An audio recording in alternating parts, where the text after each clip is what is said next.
So it turned out that he had a couple that was very interested in investing several $100,000 in on this deal with us on a limited partner basis. I have a professional coach that I pay to help me make sure that I make fewer mistakes around my investing business, and turned to him and he said, well, congratulations, you're now doing a syndication. Time to hire a lawyer. Welcome to the Rental Property Owner and Real Estate Investor Podcast, brought to you by the Rental Property Owner Association, providing benefits and services to real estate investors and rental property owners for over 48 years. With your host, Brian Hamrick from Hamrick Investment Group. This episode is sponsored by Green Property Management, managing everything from single-family homes to apartment complexes in the West Michigan area. Find out more at greenpropertymgt.com. Hello and welcome to episode 265. My guest today just completed his first syndication on a 76-unit apartment complex in St. Louis, Missouri, right in the midst of the COVID pandemic. Lee Fjord got his start in property management and began investing himself in 2016. Through the power of partnerships, he's done a series of joint ventures and has built his portfolio up to 124 doors. Today, he's going to share the ups and downs of his investing trajectory. Lee has a decade's worth of experience as a property manager, commercial leasing agent, asset manager, and commercial property broker.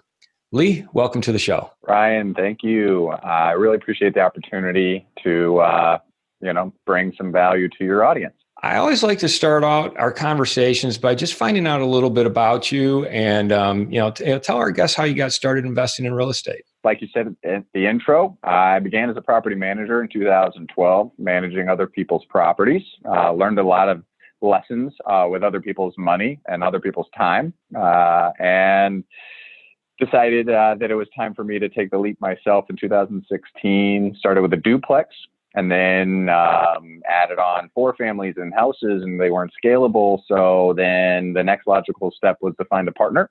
So I found a great partner, an ex-NFL football player from California.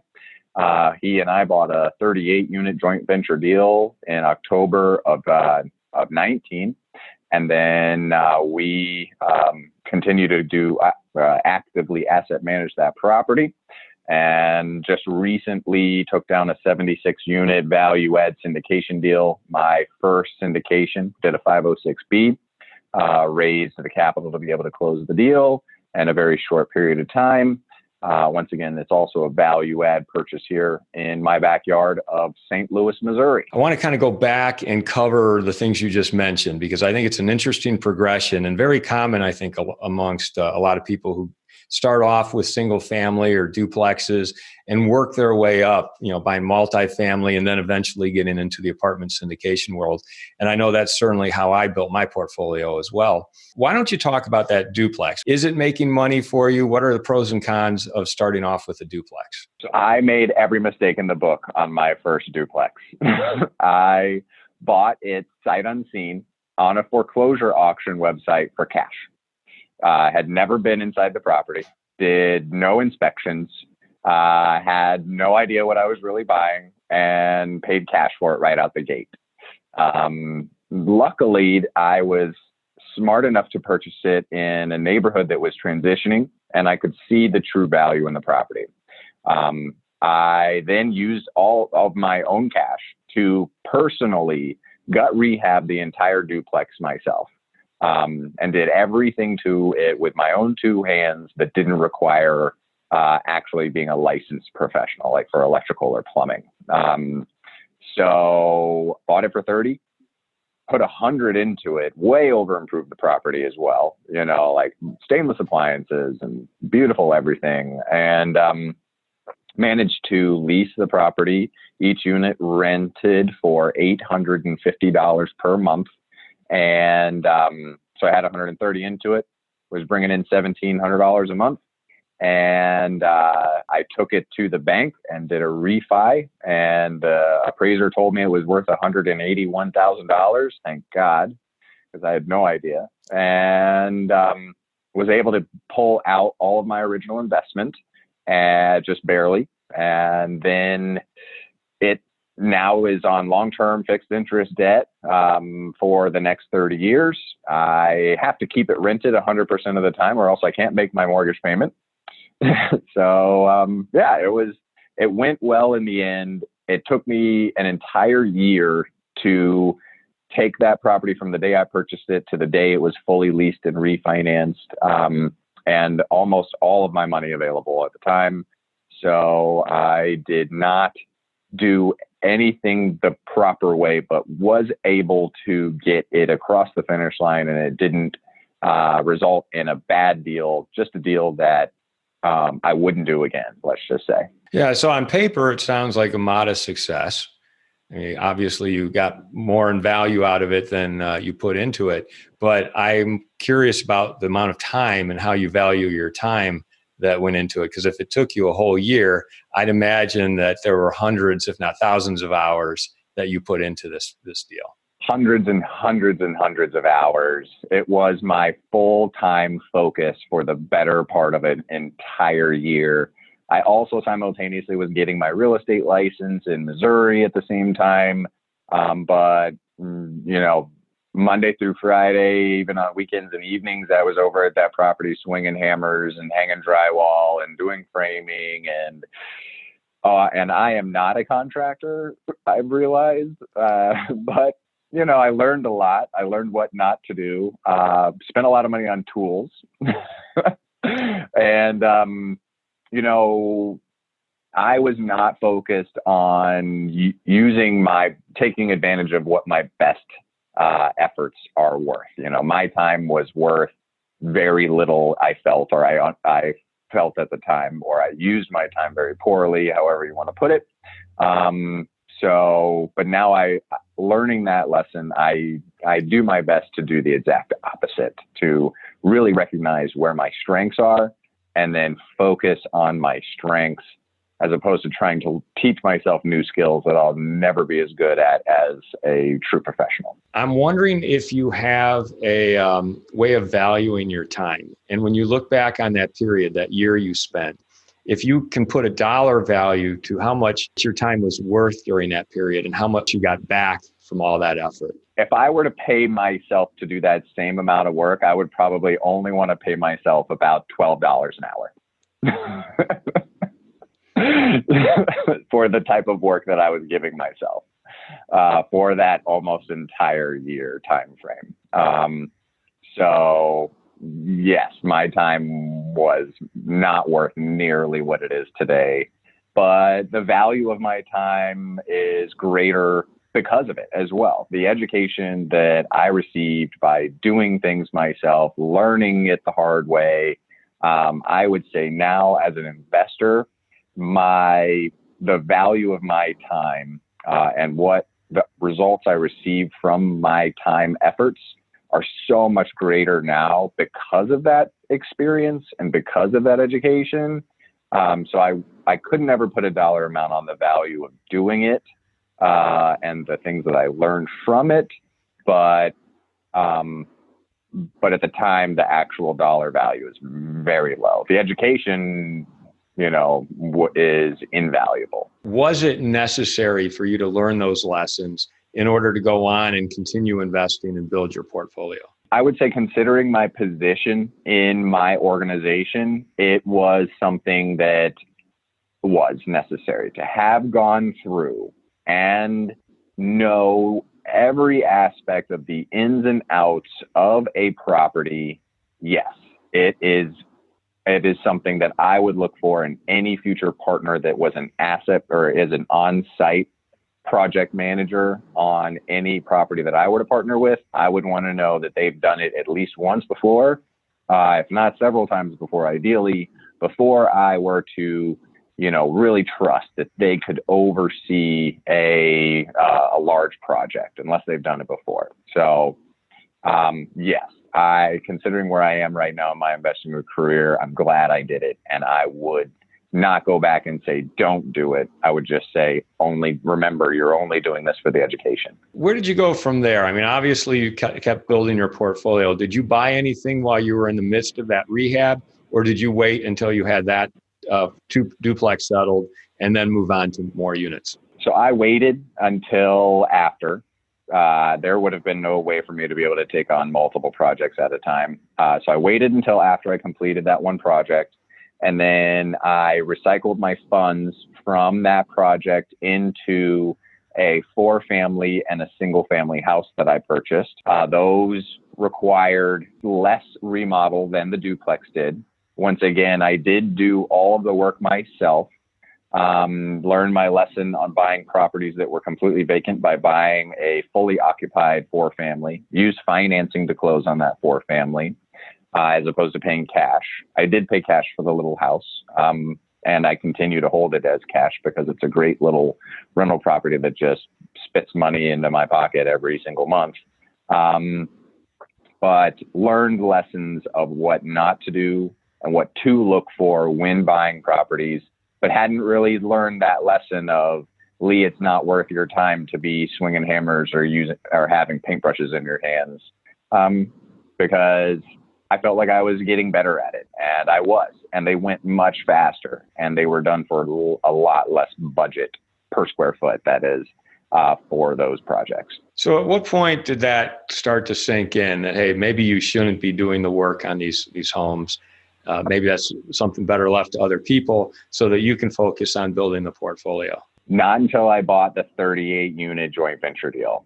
So after I did that 4-family and the single-family house, I bought another house, which went fantastically well as far as a BRRRR strategy property goes. And then another house that was a BRRRR strategy property. So practiced the BRRRR strategy several times in a row on singles, and then identified that partner from California who we decided that if we combined our efforts, we could actually buy properties that were more scalable and that were financeable and that could actually afford to use professional property management as part of the business plan as opposed to self-managing.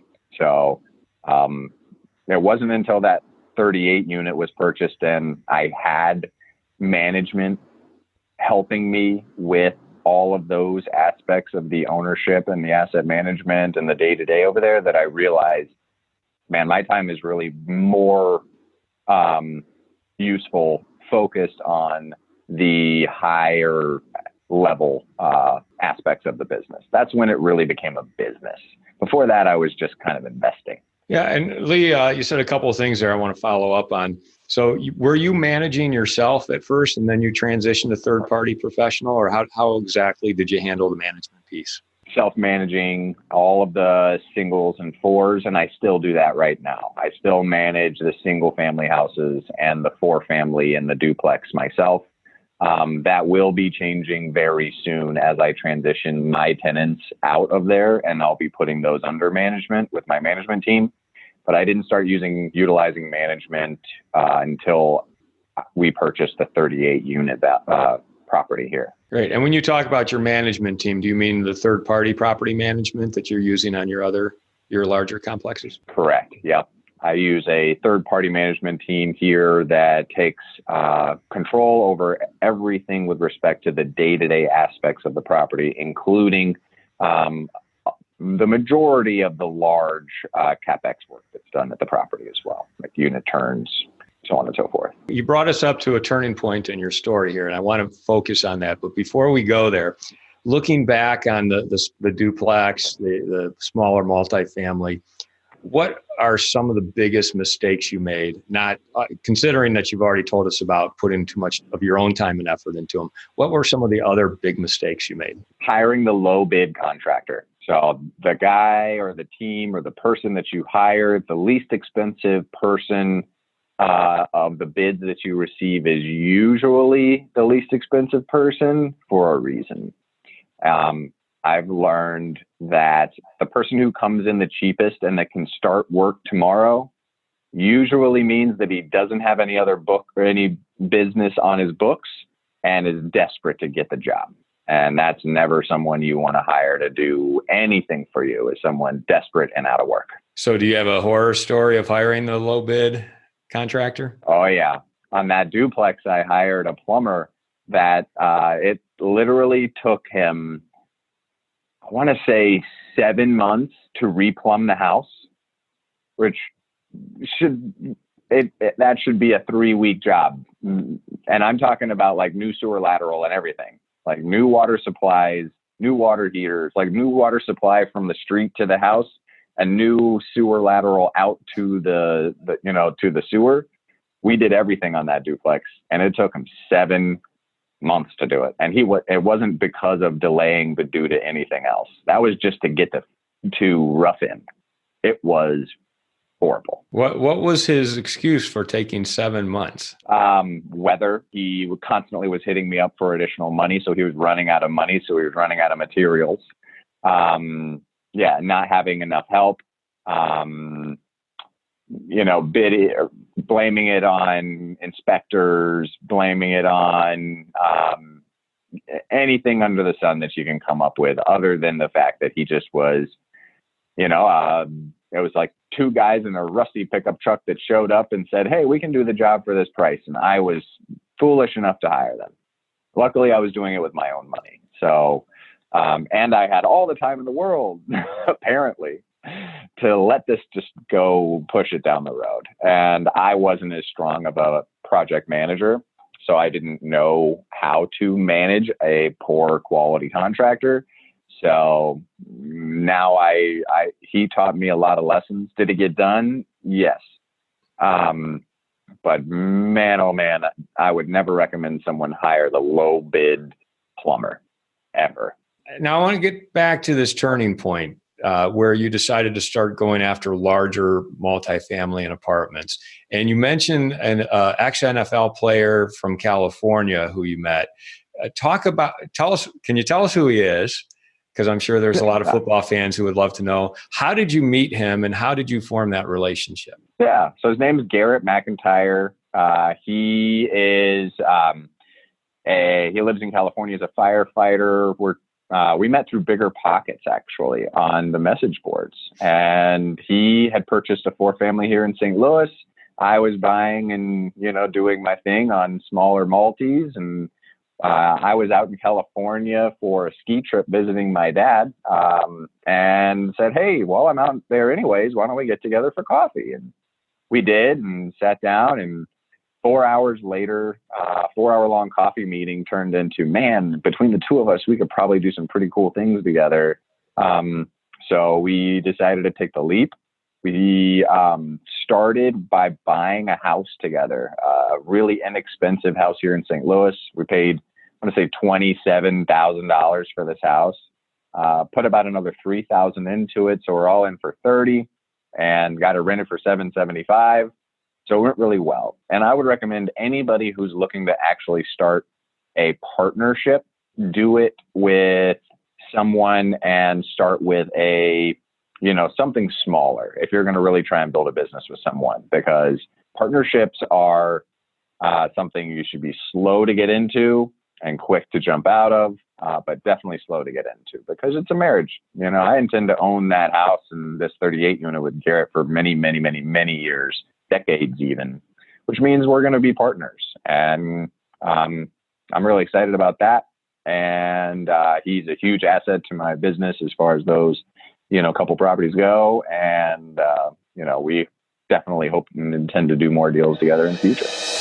I'd like to take a moment to tell you about Green Property Management. Not only do they manage everything from single-family homes to apartment complexes in the West Michigan area, they also manage my entire portfolio. So I can tell you from personal experience that their unique flat fee management style is worth a closer look. If you feel that your property isn't operating to its fullest potential, then Green Property Management can help you take a holistic approach that will save you money, eliminate your headaches, and increase your net income. And if you're a property manager interested in applying Green Property Management's model, give them a call at 1-866-95-GREEN or visit them on the web at greenpropertymgt.com. So how do you split your relationship? I mean, obviously he's not in St. Louis, Missouri with you. You're the guy with the boots on the ground. What does he bring into the equation, and how are you guys splitting those duties? First of all, capital and net worth. So those two things really helped a lot on his end to be able to bring a large portion of that to the table. And then as far as other aspects, I handle the majority of, if not all of the aspects of the actual asset itself. I walk units when they get turned. I meet contractors for any bids that need to be done. I handle anything with respect to project management at the actual asset and asset management when it comes to the physical property. Garrett handles everything that can be done from afar, which includes bookkeeping and accounting, making sure our taxes are filed and paid, record keeping, so on and so forth. So, and bids that might be able to be scheduled and received where I wouldn't necessarily need to meet someone on site. So there's a lot to do on the back of the house, and Garrett takes care of a lot of that for us. Let's talk about the 36 unit that you guys bought together. How did you structure that deal? Did you bring other investors into it with you?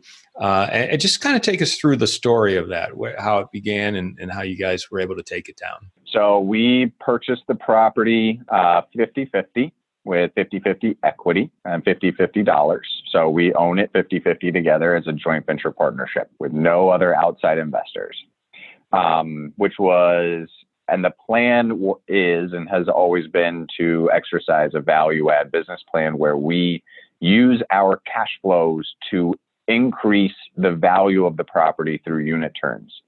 So we've owned the property for the better part of a year and 2 months and have not seen a single paycheck from that property because we've consistently reinvested or held in reserves 100% of our cash flows, and even had to inject some additional money into it. Not very much, but we've taken on a couple big projects that we didn't have the reserves on hand to be able to cover, so we had to come out of pocket for that. And we've just replaced or are in the process of finalizing the replacement of every electrical breaker box and meter box on the property. So all in all, it's 39 meters and 39 breakers to the tune of about $60,000 that we have invested just in that project. And, there wasn't cash flows readily available for all of that. We, ended up having to come out of pocket for that. What's the story of this 36 unit when you bought it? Was it a turnkey deal, a value add deal? Is it A, B, C type property? How would you define it? At purchase, it was a C- value add deal in the path of progress in an area of St. Louis that's working class. So it's a C- property and probably like a C neighborhood. At the time, we bought it for $1.3 million, 38 doors, so like 33 and some change per door. Average rents were $430, and it was 90% occupied. There were 3 empty units at the purchase, but you could tell that the tenant base was a little less than what the new market rate type tenant would be. So we bought the property understanding that we could probably raise rents to around, $550 if we went in and repainted and added some work to the property or to each unit, which we started doing. And the day we closed on the property, there were 3 empty units. Within about a week, there were 6. So we did 6 unit turns in the first couple months of owning that property. Went in there and ripped out all of the kitchen cabinets. So we did new kitchens, new sinks, new vanities, reglazed the tub, reglazed the tile, new flooring in many of the kitchens and bathrooms, painted every surface, refinished hardwood floors, put in reconditioned appliances. And each one of those unit turns cost us about $4,500 approximately. And we pushed the rent to a new market rent of $580. And we're actually able to attain a new market rent of $610 on one of those units very recently, even during COVID. So even during COVID, we're getting over $600. We started getting over $600 per month for one of these 1 bedrooms after we've done the full unit turn and injected about $4,500 into it. We've done 21 of those since we purchased. In addition to that, we've also done exterior upgrades, adding security lighting, landscape updates, ripped out old fences, added in security gates, added in a new 125-foot long privacy fence, painted every surface that wasn't made of brick or vinyl on the entire property. So all the eaves, all the gutters, all the downspouts, all the house skirts, everything got a good coat of paint, all the exterior doors. So, a whole new look to the property from a curb appeal standpoint. And all the units that turn over look brand new with all new gray walls and white trim and new cabinets and everything. And we've raised our average rent on our rent roll from $430 up to $530 across the board. So, raising our net income by about, when we bought it, it was about $15,000 a month. And we were able to collect 1 month where we were at full occupancy over $20,000 this last month. So we're fully occupied, well positioned for a remodel, or with our remodel, and we're putting ourselves in a place where we can execute a refinance on the property, extract our equity, and then hold it for the long term. That's a huge value add there. I'd call that pretty successful. How much value are you adding to the property? And let's go over the numbers here. It sounds like you bought it for $1.3 million. Mm-hmm. And how much are you putting into it? And how did you come up with that money? We've put in about an additional $200,000 into the property, including those breaker boxes. And we injected some cash into the deal from personal funds, as well as reinvesting all of our cash flows. So because we're not taking anything out of the deal, we have just used those cash flows to fund our unit turns, as opposed to taking distributions for ownership. When you put financing on it, did you build in some of the rehab and improvements? Not on that deal. So we weren't in a place where we were able to attain a construction loan for that particular project. Knowing what I know now and knowing how to be able to do that, those are things that you learn along the way, and something that I applied towards my next deal was construction financing. Definitely something that I've done a number of times is in taking on these value add projects, is not just get the financing to acquire the property, but build in the improvement dollars. So you're saying going forward, that's something you would also do? Absolutely. We also got $55,000 in credits at the closing from the seller, which we then used as money that we invested back into the property as well. So I learned the value of credits for deferred maintenance and repairs, as opposed to negotiating a purchase price down. But I didn't learn that aspect of being able to utilize construction loan financing on that property. And we did do 1 year of interest only.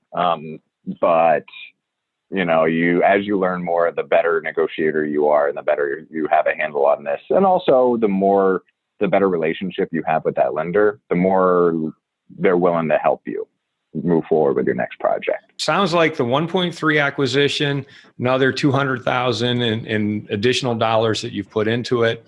So you're about 1.5 million all the way in. Given where you're getting the rents to, you went from 15,000 gross income per month to 20,000 gross income per month. What kind of value have you added to this property already?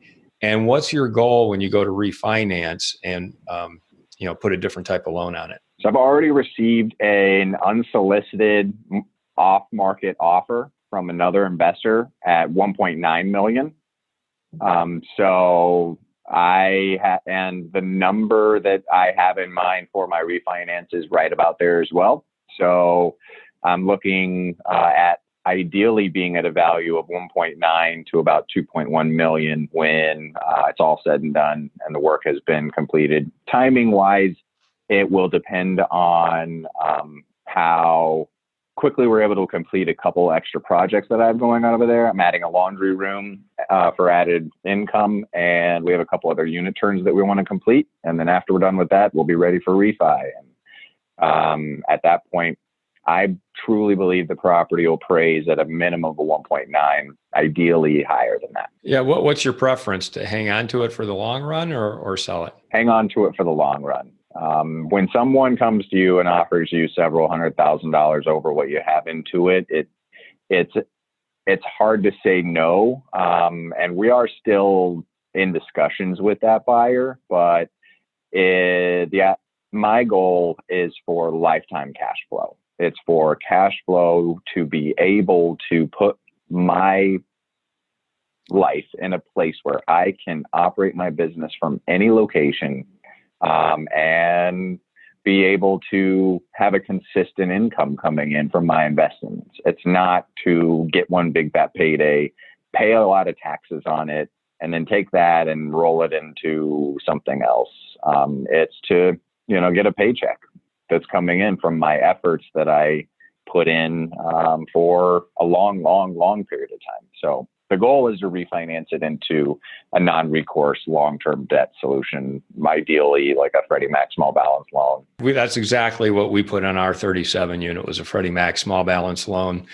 We got 2 or 3 years interest only, very affordable, great rate, great terms. So good for you. That's awesome. I want to skip ahead to your syndication, because that was a joint venture. You guys went 50-50 on that. One of your next deals was a 76-unit apartment complex. This was your first syndication. Let's talk about that. Why did you decide to syndicate, and what's the story behind this apartment complex?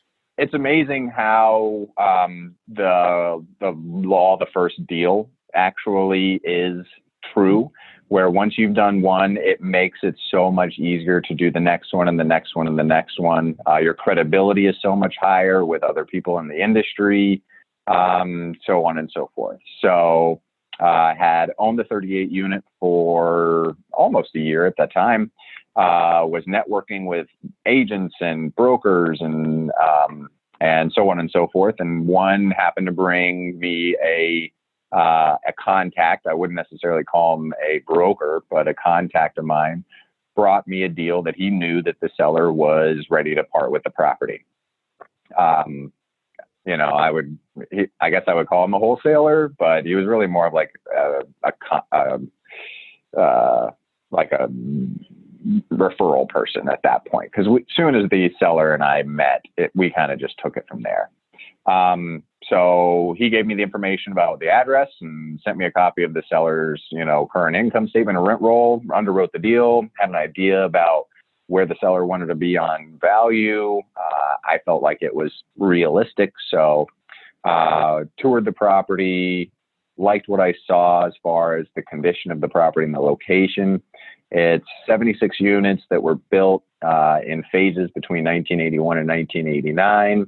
Garden style, pitched roof, vinyl siding with brick veneer on the front, all 2-bedroom, 1 bathroom, 800 square foot, all electric apartments with full-size washer dryer hookups in every single unit. So that checked so many boxes for me. A pitched roof over flat roof all day long. I'll pick a pitched roof before that every single time. Age-wise, 1980s construction is a beautiful thing here in the Midwest.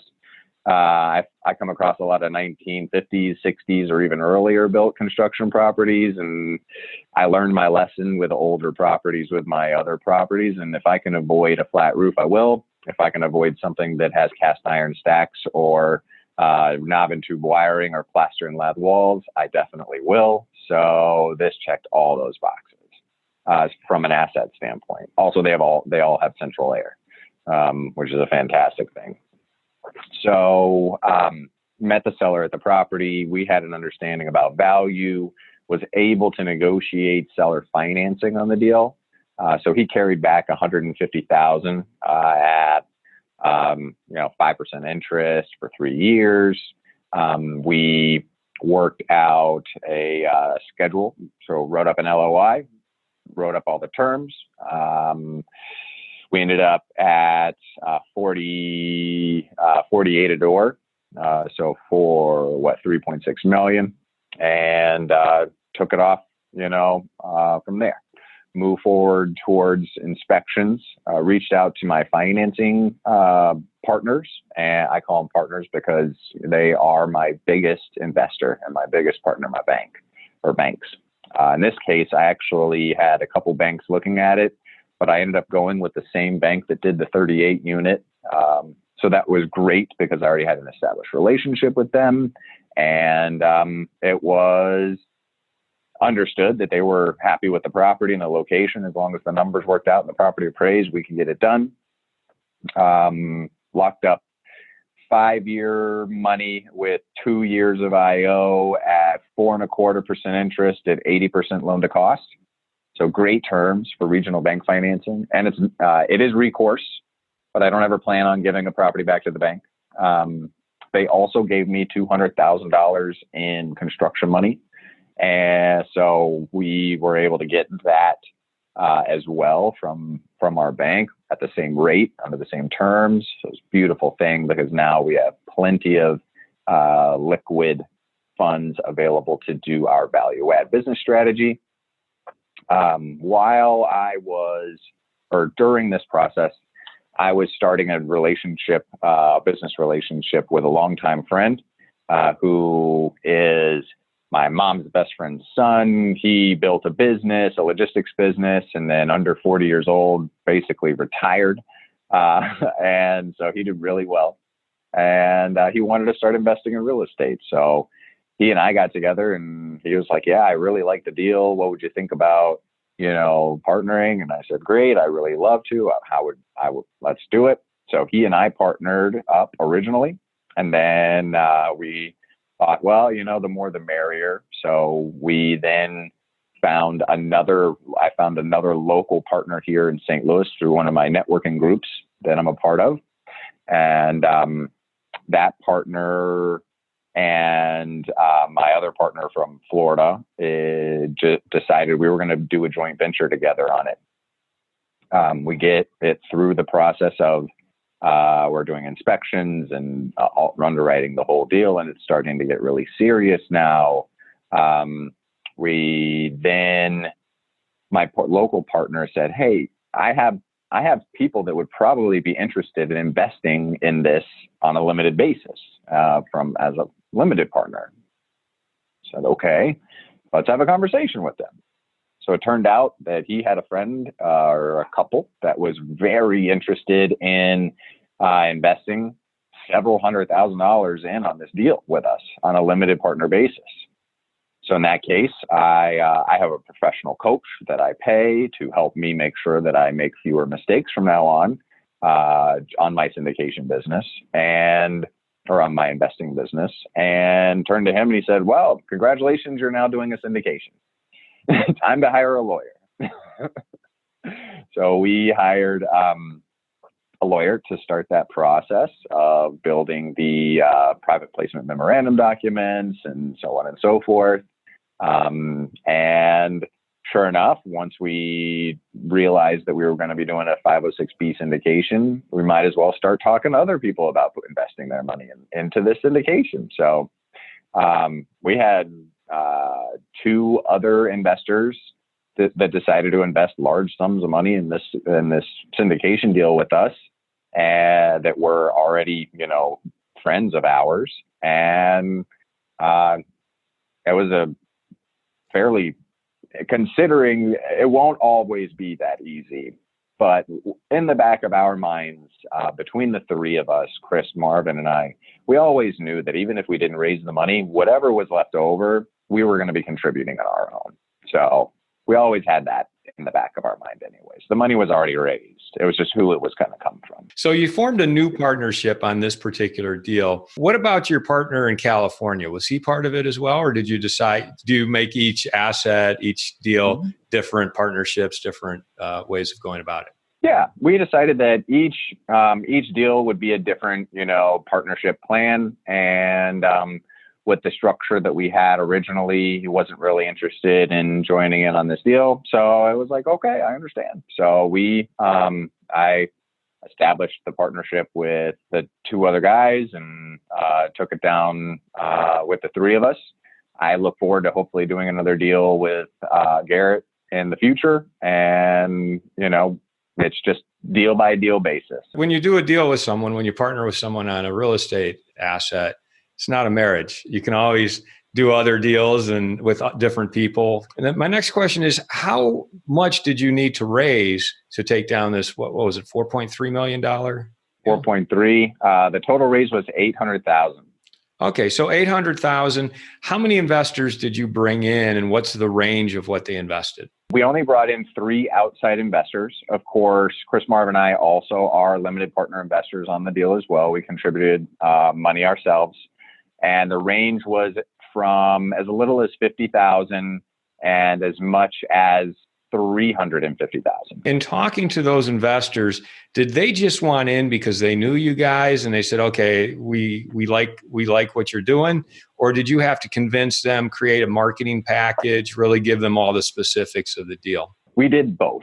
I would say that the relationship was the reason why our investors trusted us to be able to execute the business plan properly and properly care for their investment. But the marketing package was a process that we went through. We put it together. We presented it to all of our investors. Without that, there wouldn't have been the professionalism involved in the deal. But would they have invested with us without it? Perhaps, if it were not as business, as professionally put together as we ended up putting it together. But I wouldn't say that without the relationship that they would have invested. It was a 506B. We all had prior relationships with our investors, and it was great because there was that trust aspect of it. There was no person that didn't know us personally. And you said it was a 506B or a 506C? B. Okay, B, which means you can't market it to people you don't know. You have to have a prior relationship with your investors. And of course, they need to be accredited. Or actually, they don't necessarily have to be accredited. They could be sophisticated in this case. Correct. It's also interesting that you closed on this during the coronavirus pandemic. And I know early on, there was a lot of questioning. How do we value assets going forward? Because we don't know if tenants are going to be able to pay their rent. You still don't know if the tenants you inherited are going to be able to pay your rent. We're recording this at early December of 2020 right now. We know that a lot of the unemployment benefits are going to run out. And there's really nothing in place to pick up from where those left off. So how did you value it? Did you discount in any way because of coronavirus? I mean, there must have been a lot of scratching of heads to say, well, how do we go about this? Absolutely.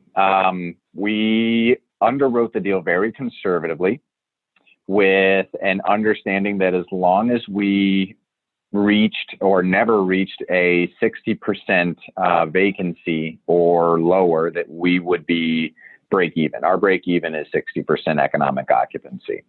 The property was stabilized at the purchase. I have a very strong management team and myself here in our market, making sure that the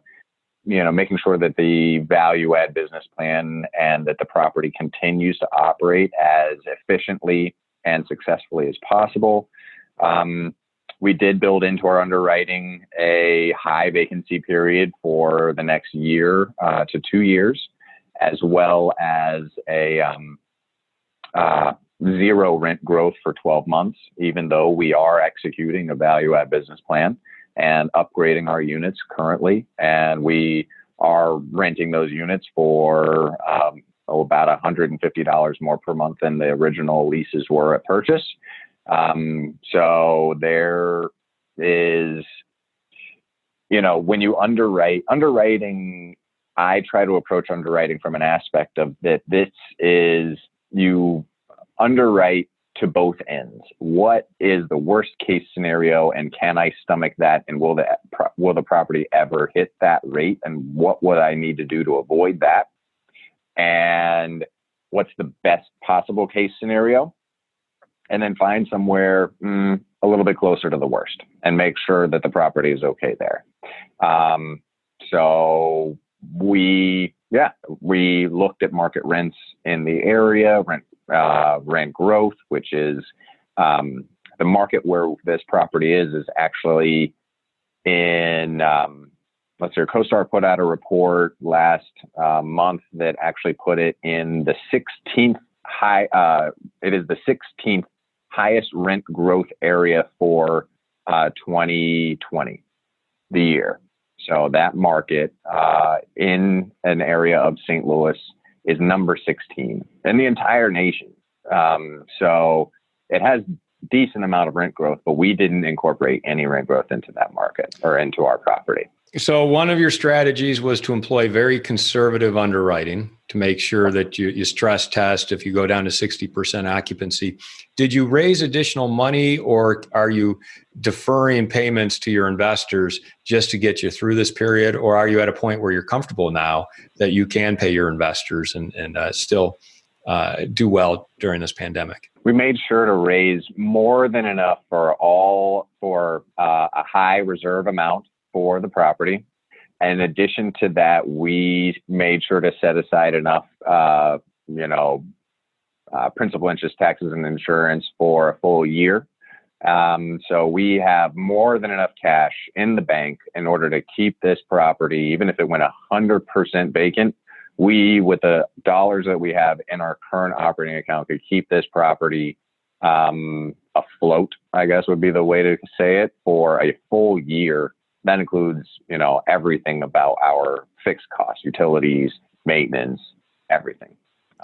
So that is a wonderful thing to know. And we do intend to continue, or we will be distributing our first investor returns in the first quarter of 2021. As we wrap it up, Lee, can you just give our investors any insight into mistakes you might have made during the syndication process, being that it was your first syndication, or anything that you learned from the process that you'll definitely take into account the next time you do it? You'll never get anything that you don't ask for. And I say that specifically in reference to the hail claim that was actually assigned to me as the buyer on that 76 unit deal. When we inspected the roofs, we found a pretty significant amount of hail damage to those roofs. And my roofer said they were at the very end of their life. You got a couple of years in them at most. But we ended up exercising an insurance claim that was assigned to us through the seller's insurance policy on the roofs, and received a huge six-figure insurance claim money that is going to end up replacing all of the roofs on that property on the seller's insurance and won't go on my insurance. So and that was a discussion that I had with the seller after the inspection. Hi, the roofs need to be replaced. I think your insurance will probably cover it. Would you like to go through that process right now? And the answer was yes. So we did. And it worked out for the best for both of us. Lee, how would someone get a hold of you or find out more about you? I have started a investment company. It's called Green Forest Capital. You can find me at greenforestcapital.com. I'm also on Facebook or Instagram, Lee.Fjord. You can email me at lee.fjord@gmail.com or email at greenforestcapital.com. And I also haven't gotten burned on this yet. So I give you my cell phone. You can reach out to me anytime, phone call or text. It's 850-797-1307. Feel free to reach out anytime. I'd love to, speak to any person who's interested in learning more about it. Lee, thanks so much for having this conversation with us. I mean, I really learned a lot from your experience buying that duplex, doing all the work yourself, spending hundreds of hours. It still worked out. And it sounds like it was a good experience, and that it prepared you for understanding all of the ins and outs of building your portfolio, moving on to the 4-unit and the additional multifamilies that you bought. Enjoyed hearing about your 36-unit and the joint venture you did on that. And then just your first syndication with the 76-unit.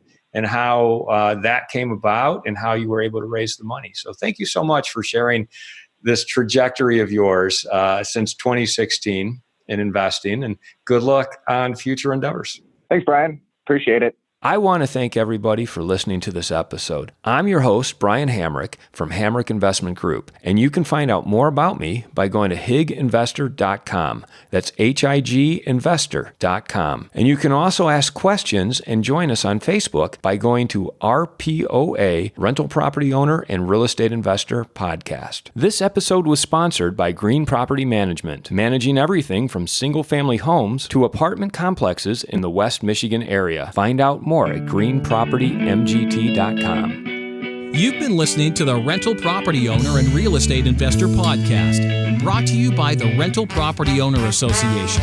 You can find out more at rpoaonline.org. If you enjoyed this podcast, please go to iTunes to subscribe, rate, and review.